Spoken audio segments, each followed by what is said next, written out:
राजीव जी, अभी कुमार विश्वास ने एक और बयान दिया है और इसी संदर्भ में यह बयान है। उसके बाद अभय जी मैं आपके पास आ रही हूं, जरा सुन लेते हैं अब ये ताजा बयान क्या कहता है।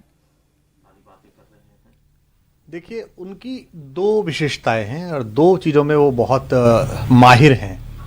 पहला तो बड़े आत्मविश्वास के साथ सफेद झूठ बोलना कोई भी, और दूसरा एक सूरत बना के ये सिद्ध करना कि पूरी दुनिया जो है वो उनके पीछे पड़ी हुई है। इस प्रक्रिया से उन्होंने एक समय में पूरे देश का मूर्ख बनाया, फिर हम साथियों का मूर्ख बनाया, फिर एक प्रदेश के लोगों पर डोरा डाला। यहां तक तो बात आती जाती रही, सरकार जीते हारे, लेकिन अगर कोई देश की बात थी और मुझसे अचानक किसी इंटरव्यू में एक वाक्य निकला तो उसमें इतनी परेशानी क्यों? वो आए ना, वो बात करें यहां पर आकर। तो उन्होंने एक बार भी ये नहीं कहा। मैं तो ये पूछना चाहता हूं भाई, आपको तो किसी ने टेररिस्ट नहीं कहा, पर हां आप मुझे ये बताइए, देश को बताइए कि क्या पिछले चुनाव में आपके घर पर टेररिस्ट एसोसिएशन से सिंपैथी रखने वाले लोग, बात कराने वाले लोग आते थे या नहीं थे? जब मैंने उस पर आपत्ति उठाई थी तो पंजाब की मीटिंग से मुझे बाहर कर दिया गया था, नहीं कर दिया गया था। और मैंने एक दिन रंगे हाथ पकड़ी थी घर पे मीटिंग, बाहर एक प्रहरी भी खड़ा था कि नहीं नहीं अंदर मीटिंग चली, मैंने उसको धक्का दिया। हरियाणा का प्रहरी था वो, क्या साइड हट। अंदर जाके देखा तो वही लोग बैठे हुए थे। मैंने कहा किनके साथ मिल रहा है? नहीं नहीं कुछ नहीं, इसका बड़ा फायदा होगा, इसका बड़ा फायदा होगा। तो वो ये बताएं, वो ये बताएंगे नहीं, बाकी सब वो तरह तरह के आरोप प्रत्यारोप करते रहेंगे। दूसरा, वो किसी प्लेटफॉर्म पे आके बहस क्यों नहीं करते हैं? मुझे वो कह रहे हैं कि कवि है, हास्य कवि है। अरे भैया, मैं तो पढ़ा लिखा हूं, थ्रू आउट फर्स्ट क्लास हूं, गोल्ड मेडलिस्ट हूं, कॉलेज में पढ़ाया है 17 साल।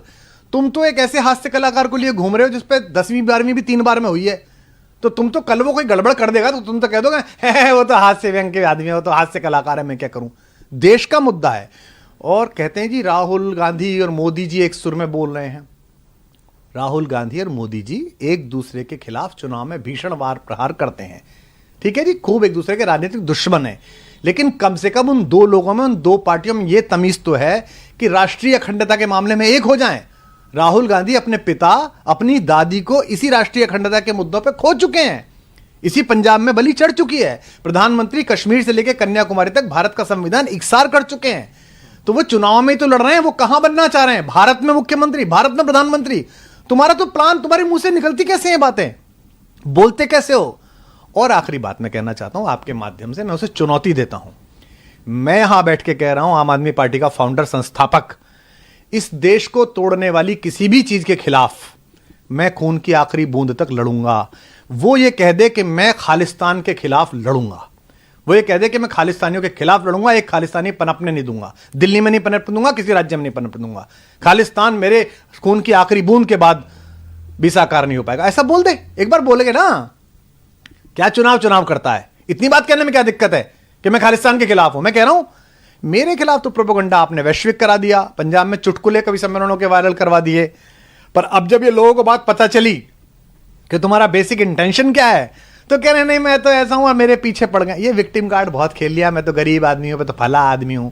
बात निकलेगी तो जरा दूर तलक जाएगी। सर, वो अपने आप को तो कह रहे हैं कि मैं असली भगत सिंह का चेला हूं, ये बात वो कह रहे हैं। भगत सिंह किसके लिए लड़ रहे थे? देश की आजादी के लिए।